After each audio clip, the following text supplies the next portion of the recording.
This dodge, or lack thereof, proved deadly.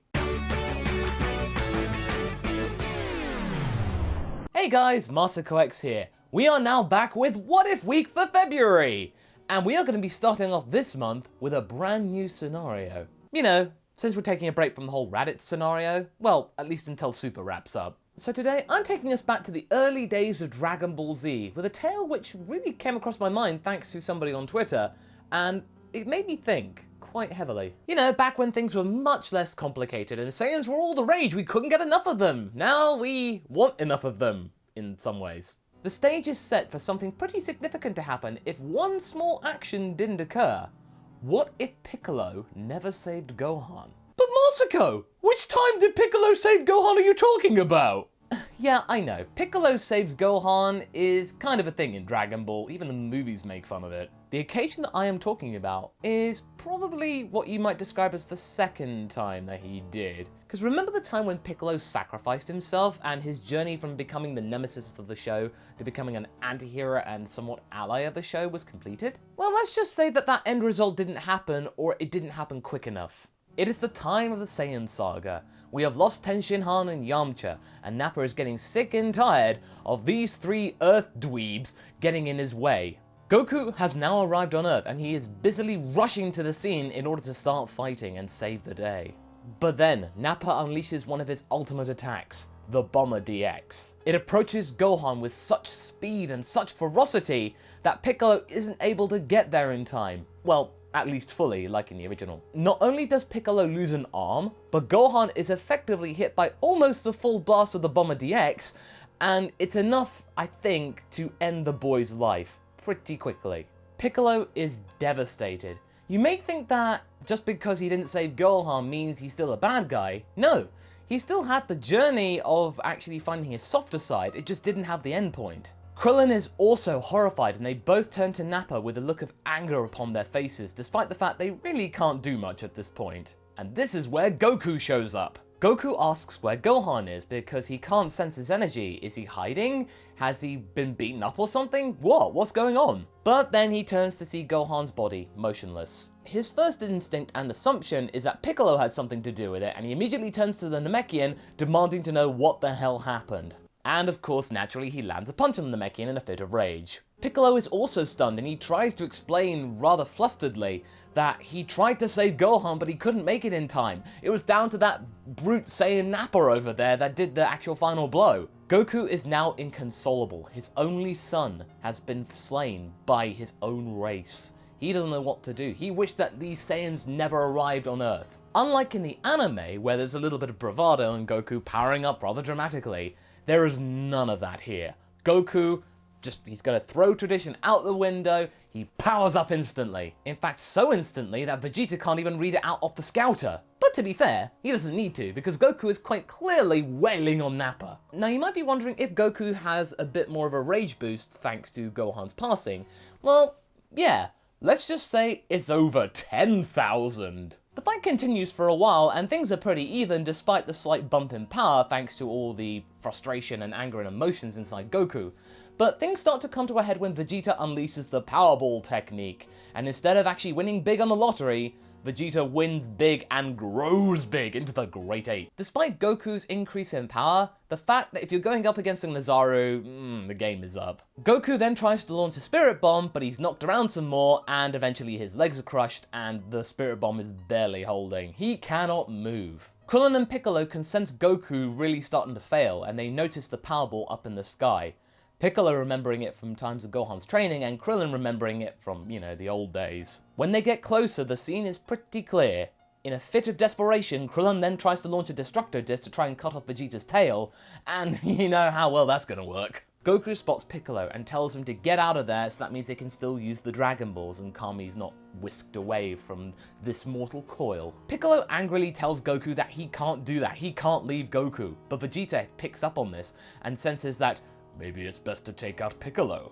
Piccolo and Krillin are now trying to just dance their way around the Great Ape as Goku's trying to charge the Spirit Bomb, despite the fact that he's trying to fall back the pain of the fact that his legs are crushed. Piccolo is losing, but then he remembers there might be one last thing that he can do in order to counter Vegeta.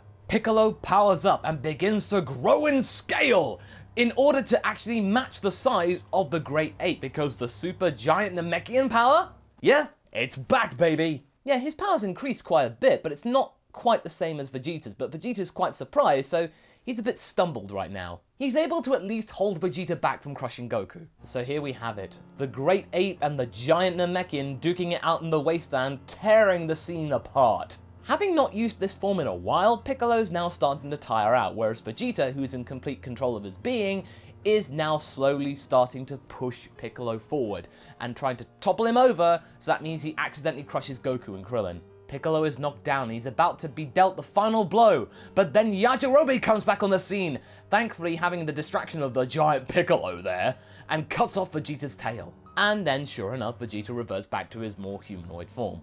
Having been knocked down, Piccolo can now regain his composure and get back up, noticing that the Great Ape is nowhere to be seen.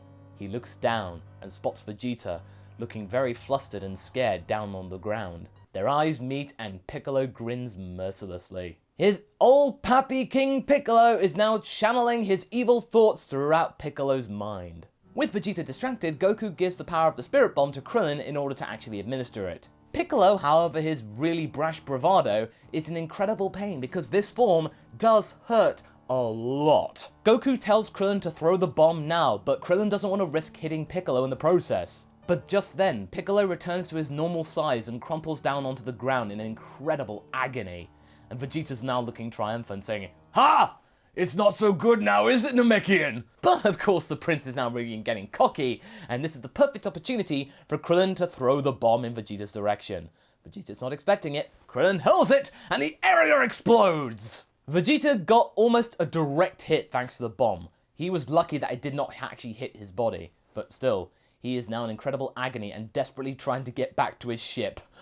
Oh, that's gonna hurt tomorrow. But when he gets to the pod, Piccolo and Krillin are there to meet him, with Krillin holding Yajirobe's sword. He is about to strike when Goku tells him to stop and let him go. Piccolo and Krillin then round on Goku and remind him that this guy is responsible for the death of their friends as well as Goku's son. Goku then remembers the fact, but he still wants to fight Vegeta again because, you know, they can bring Gohan back with the Dragon Balls, but Piccolo is having none of it. Piccolo does the job for him and blasts the prince to Kingdom Come, killing him. The prince is dead. Goku is shocked, but ultimately understands why. And of course Piccolo is absolutely furious because he really grew to love Gohan, so he's understandably furious. Gohan gave him a life, and Gohan's life has been taken, so he's gonna stand up for the little kid. Now, both Vegeta and Nappa have perished on the planet Earth. With Piccolo alive, both Kami and the Dragon Balls are still safe.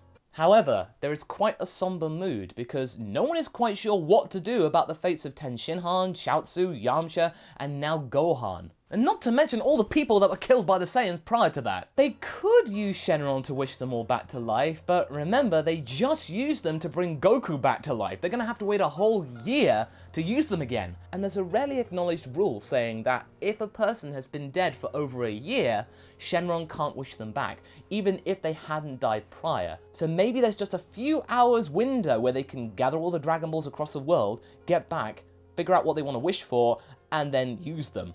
The only thing that they can do right now is what Krillin suggested in the original story. Find Namek, see if they have Dragon Balls, and wish on them too. Despite King Kai's concerns that the planet might be gone, Krillin and Piccolo are at least keen to try because they have got no other idea, because if they don't do it, Gohan might be dead forever, as well as everyone else. So in a way, it increases the urgency in order to get to Namek. There's a lot more consequence riding on this decision. There's a lot more peril, and Dragon Ball, especially Dragon Ball Z, needs a lot more peril that actually sticks. Thankfully though, Vegeta's pod is still intact, and Bulma is able to use that, coupled with the Namekian spaceship that Mr. Popo and her find, as well as Goku's old spaceship, in order to actually create a more refined engine with an updated technology that means it can get to a potential Namek much faster than in the original story. Piccolo, who was unable to help Gohan in his time of need, volunteers to go to Namek in order to actually try and help the boy, and Krillin decides to go too for a similar reason. But naturally, the fact that Piccolo is not really someone who can really talk, the flight is less than civil. Piccolo is just sat in the corner, meditating, not wanting to talk to everyone, figuring out a plan about what they're going to do when they get to the planet. Understandably, Piccolo is also nervous, but he doesn't want to share it with anyone because they're going to his home planet. He might be able to figure out who he is and what his purpose is, as well as actually seeing people that are just like him. It's pretty intimidating if you think about it. So what happens about Frieza? Does he still go to Namek? Well, yeah, Vegeta didn't stop him going. The conversation about Namekian Dragon Ball still happened on Earth between Nappa and Vegeta, and Piccolo was there to confirm it. So, understandably, Frieza's still going to want to go investigate. The Emperor's goons pieced together information about what they heard as well as what they could find, and suggested that Planet Namek might be somewhere over here, and it might be worth going to check out. The Empire heads for Namek. There is no fake Namek. Moving on. With the addition of Vegeta's pod's technology, the gang are able to get to Namek about a full 2 days earlier than they would have done normally, about 6 days or so. All of this results in the fact when Bulma, Piccolo and Krillin arrive on Namek, they have now reached the point when Frieza's forces only have just arrived. Frieza's forces have barely acquired the first Dragon Ball. Without Vegeta there, the gang present are less likely to lose their nerve, and they're able to slip about unnoticed because Frieza's forces are unaware of their existence. And because there's no Vegeta, there is no Qui either. And without their tussle and Qui's demise, Zarbon isn't alerted to anything amiss going on planet Namek, so that means they can continue without any kind of distraction, and that's good for our heroes. Meanwhile, like in the original story, Goku's given a senzu bean by Yajirobe, is back up to full strength, heads over to Capture Corp in order to actually acquire a spaceship of his own, so that means he can train and head for Namek as well to help out Piccolo, Krillin and Bulma. And again, thanks to the data from Vegeta's pod as well as Goku's pod and the Namekian ship, Goku is able to also head to Namek 4 days instead of 6. As Bulma settles down in a nearby cave with her own capsules, Piccolo and Krillin then head over to a nearby Namekian village, which, incidentally, is the same one that has the Elder Mori, as well as Dende in cargo. With Piccolo there, Krillin feels they might be able to blend in a little bit more easily and get what they want sooner. The Elder is curious to see a brand new Namekian he hasn't seen before, and starts to communicate with Piccolo in the Namekian tongue. Piccolo is rather confused because he can't understand it, but then, somewhere, deep in his mind, something's telling him, yeah, you recognize this language. I think he's trying to say this. And Piccolo, rather clumsily, is trying to communicate in this Namekian language based on a deeply locked memory somewhere in his subconscious. Piccolo then explains to Mori the reason that they come is in order to try and bring back some of their friends who were slain in an unhonorable manner back to life, and their Dragon Balls are unable to do the job. Mori is shocked to see that there are other Dragon Balls around in existence, and then Piccolo, thanks to the help of Kami, is able to explain that he was once a Namekian that used to live here, but due to the cataclysm that happened many centuries ago, they managed to escape, and Mori's really fascinated by this. And remember, Frieza's forces are here and they have acquired the first Dragon Ball, so word has spread to Mori that a tyrant has arrived, slaying people mercilessly. So the fact that these guys are so much more amicable and one of them's a Namekian, it would make much more sense to go and help them instead of the tyrant. Mori gives them the Dragon Ball on the condition that Piccolo and Krillin try to figure out a way to stop this menace. Mori gives them the ball and smiles at Piccolo and then welcomes him home. And I think that's where we will leave all this stuff for this edition. Without the absence of Gohan for the time being, Piccolo is able to grow as a character much quicker than in the original story. He is weighed down with remorse due to Gohan's passing, the fact that he couldn't do much about it, and is now trying to seek a way in order to right a wrong. As a result, with Piccolo being there, he's able to reconnect with his roots. I really think this could be good for his character. Either way, we shall continue this soon. So what do you guys think? Did you like this part? Do you feel that Piccolo can really become a different character? Leave your comments below and let's get this discussion going. Anyway, I hope you enjoyed this video. Until the next one, be sure to like and subscribe. Catch you later!